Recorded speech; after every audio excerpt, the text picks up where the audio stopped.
বন্ধুরা, আজকে মাইলস্টোন স্কুলের দুর্ঘটনা নিয়ে তার আশেপাশে কিছু দোকানদার এবং রিক্সাওয়ালাদের নিয়ে কিছু কথা বলতে চাই। মনের ক্ষোভ থেকে সোশ্যাল মিডিয়ায় 2 দিন ধরে এগুলো দেখতেছি।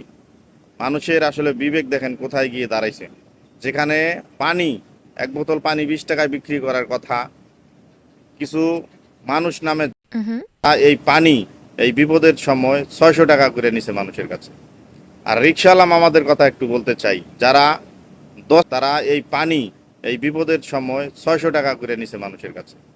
আর রিক্সাওয়ালা মামাদের কথা একটু বলতে চাই, যারা 10 টাকার ভাড়া 1000 টাকা পর্যন্ত নিয়েছেন। আপনাদের মানবতা কি আছে নাকি নাই, এটা আসলে আপনাদের কাছে আমার প্রশ্ন।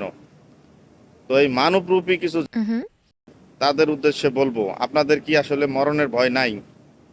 কাল কিয়ামতের দিন আসর নাসরের সময় আল্লাহ যখন আপনাদেরকে আসরের ময়দানে উঠাবে, তখন এই পানি নিয়েই যদি আপনাকে প্রশ্ন করে, তো আপনি সেখানেই তো ফাইসে যাবেন। আপনি তখন পানি পাবেন না, পিপাসায় হাহাকার করবেন, পানি পাবেন না। আপনার জন্য যদি কোনো লোকের জীবন জেগে থাকে, তাহলে আপনি হাসরের দিন পানি পাবেন না। কথা ঠিক কিনা বন্ধুরা? অবশ্যই কমেন্ট করে আপনারা জানাবেন।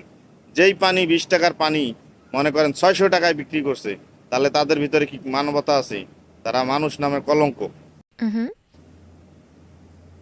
কি বলেন আপনারা? ভিডিওর কমেন্টে অবশ্যই জানাবেন কাজটা কি ঠিক করছে কিনা।